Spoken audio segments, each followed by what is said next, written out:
Hello అండి, welcome back to my channel. ఇంకొక మంచి వీడియోతో మీ ముందుకు వచ్చేసానండి. అదేంటంటే లలితా సహస్రనామంలోని 12వ శ్లోకం యొక్క పద విభజన మరియు దాని వివరణ ఇప్పుడు నేను వివరిస్తున్నానండి. ముందుగా వీడియోని లైక్ చేసి చూడడం స్టార్ట్ చేయండి. ఈ వీడియో అయితే నచ్చుతుందండి. ఇంకా లేట్ చేయకుండా వీడియోలోకి వెళ్ళిపోదాం. శివశక్తుల తత్వాన్ని, స్త్రీ సౌభాగ్యాన్ని తెలిపేదే ఈ శ్లోకం అండి.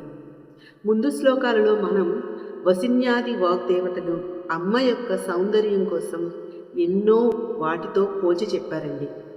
పోలికకు అందనటువంటి అమ్మ సౌందర్యాన్ని ఎలా తెలుసుకోవాలి, ఈ శ్లోకం యొక్క అర్థాన్ని, ఈ శ్లోకం యొక్క విభజనని ఇప్పుడు తెలుసుకుందామండి. మనం 12వ శ్లోకము. అనాకలిత సాదృశ్య చుబక శ్రీ విరాజిత కామేశబద్ధ మాంగళ్య సూత్ర శోభిత కందర.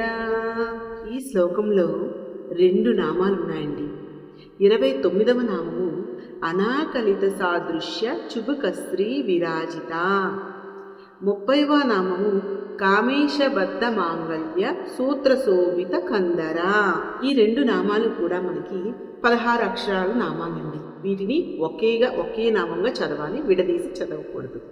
అనాకలిత సాదృశ్య చుబుక శ్రీ విరాజిత. అనాకలిత అంటే లభ్యం కానటువంటి, లభించినటువంటిది.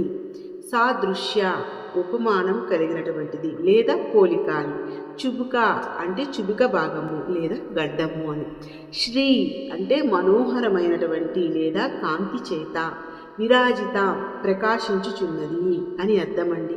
అమ్మ యొక్క చుబుకము అంటే గడ్డము దేనితో పోలిక లభించినటువంటి అందమైన మనోహరమైన కాంతితో ప్రకాశించుచున్నది.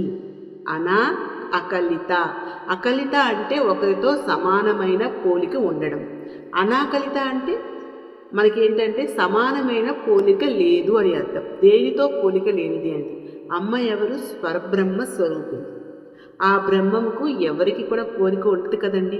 భౌతికంగా అమ్మ రూపాన్ని చూస్తే చుబుకము అంటే గడ్డము అతి సుందరమైనదంట, ఎంతో కాంతివంతంగా ఉంటుంది. దాని గురించి మనం సూక్ష్మంగా ఆలోచించినప్పుడు ఆ చుబుకం అనేది ముఖమునకు క్రింద భాగంలో ఉంటుంది. అంటే మనం ఆ గడ్డం కదలకుండా మాట్లాడగలమా చెప్పండి? మాట్లాడలేము. అది మన మాటను ప్రతిబింబిస్తుందన్నమాట. వాక్ శక్తికి ప్రతీకగా కూడా ఈ చుక్కాన్ని చెప్పొచ్చు. అలాగే అమ్మ యొక్క వాక్కు కూడా ఎవరితోనూ పోలిక లేనిది, దివ్యమైనది. అందుకే ఆ వాగ్దేవతల సైతము అమ్మ యొక్క చుబుకాన్ని దేనితోనూ పోల్చలేదు అని. తేనె యొక్క రుచిని 100 మందికి వర్ణించినా కూడా వారిలో ఎవ్వరికీ కూడా మనం చెప్పే రుచి వాళ్ళకి అనుభవం కాదు. అలానే అమ్మ యొక్క చుబుకం యొక్క సౌందర్యాన్ని వర్ణించలేనటువంటిది, అంత కాంతివంతమైనది అని ఈ నామం యొక్క అర్థమండి. ఇప్పటి వరకు కూడా అమ్మవారి అందాన్ని పద్మంతో, చంద్రునితో, బింబాతో అంటే దొండపండుతో, మనులు, మాణిక్యాలు ఇంకా ఎన్నో వాటితో పోల్చారు. ఈ నామం ద్వారా ధ్యానానుభూతిని పెంచేందుకు వసిన్యాది వాగ్దేవతలు అమ్మ యొక్క చుబుకాన్ని దేనితోనూ వర్ణించలేదు. ఇంతకు ముందు వరకు కూడా మనకు అసలు లలితా సహస్రనామాలు అంటే ఏమిటో సరైన అర్థం కూడా మనకి తెలియకపోవచ్చు. ఏం తెలియనప్పుడు మనకి ముందుగా అంటే ఇంతకు ముందు వరకు కూడా అంత ఎక్కువ జ్ఞానం అనేది లేదు కదండి.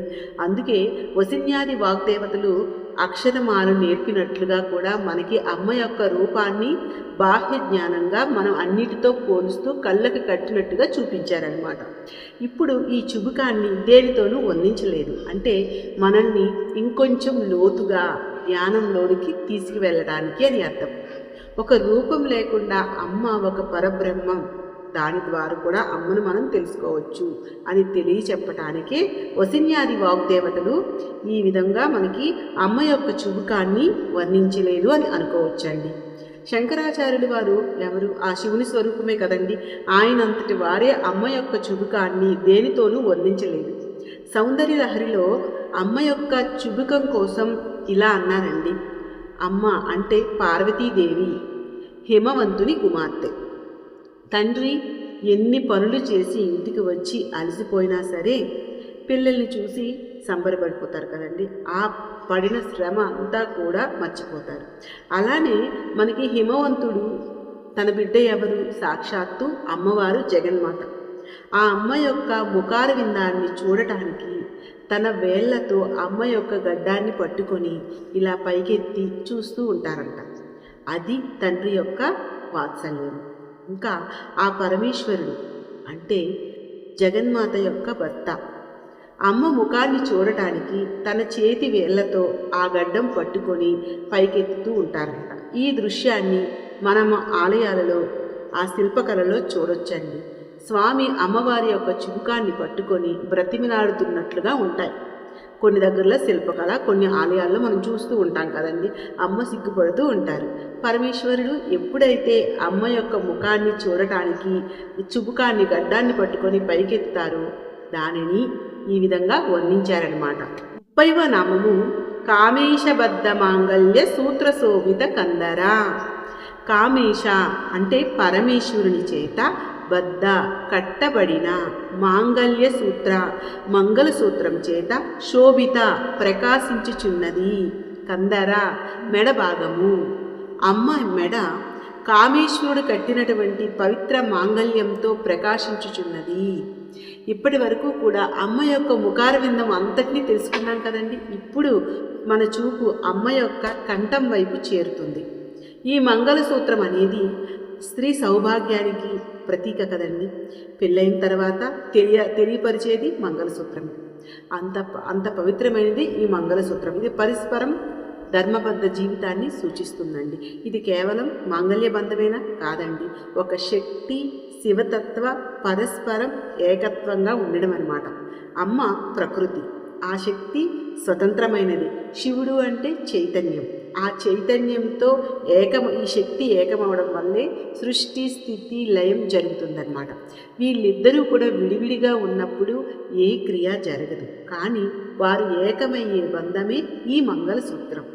సూర్యుడు ఉంటూనే వెలుగు ఉంటుంది, కానీ మనకు కనిపించే ఆ కాంతి లేకపోతే సూర్యుడి ఉనికిని మనం ఎలా గుర్తిస్తాం చెప్పండి. ఇక్కడ సూర్యుడు అనేది శివుడు, పరబ్రహ్మం. అమ్మ ఆ బ్రహ్మ నుండి వచ్చినటువంటి కాంతి. సూర్యుడికి కాంతి అమ్మ అయితే సూర్యుడు శివుడు అన్నమాట. మంగళసూత్రం ద్వారా అమ్మ మెడ ప్రకాశిస్తుంది. అంటే శివుని ప్రేమ బంధంతో తనలోని తత్వాన్ని వెలుగుగా విరజిల్లుతుంది. వీణ ఉంటే సంగీతం వస్తుందా?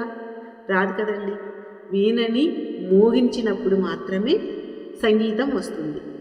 ఇక్కడ వీణ శివుడు అయితే ఆ మ్రోగించే తీగలు అమ్మ అన్నమాట. ఆ రెండింటి వల్ల ఏర్పడినటువంటి ఆ శబ్దం ఈ జగత్తు అని అర్థం అండి. అమ్మ మంగళసూత్రం, స్త్రీ యొక్క మంగళసూత్రం అండి. రెండు ఒకటేనా? కాదు కదండి.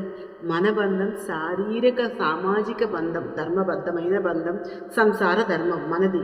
ఈ జన్మకు సంబంధించింది మాత్రమే. ఒక బంగారు త్రాడు, ముత్యాలు, పగడాలతో ఉంటుంది మన మంగళసూత్రం. మరి అమ్మవారిది ఆధ్యాత్మిక తత్వబంధం, కామేశ్వరుడు కంటినటువంటి బంధం, శివశక్తుల ఏకత్వం ఆ మంగళసూత్రం. అది ఒక ఆభరణంలా కాకుండా తేజోమయమైనటువంటి చైతన్య శక్తితో వెలిగే ఒక దివ్య సూత్రం. అందుకే అంత ప్రకాశవంతంగా అమ్మ మెడలో మంగళసూత్రం ఉంటుంది. వాళ్ళది శాశ్వత బంధం, సృష్టి స్థితి లయం వరకు ఉంటుంది. అమ్మకి ప్రతిరోజు కూడా కళ్యాణం జరుగుతుందండి. తిరుపతిలో, ఇంకా తిరుమలలో, కొండపైన జరుగుతుంది, కొండ క్రిందన కూడా జరుగుతుంది. ప్రతిరోజు కూడా జరుగుతుందండి. సో చూస్తారు కదండి, ఇదండి ఈ నామం యొక్క అర్థం. మీకైతే ఈ వీడియో నచ్చింది అనుకుంటున్నానండి. నచ్చితే ప్లీజ్ అండి వీడియోని లైక్ చేయండి, షేర్ చేయండి. నా చాలా చాలా మంచి వీడియోస్ ఉన్నారండి, వెళ్ళి చూడండి. ఓం శ్రీ మాత్రే నమః.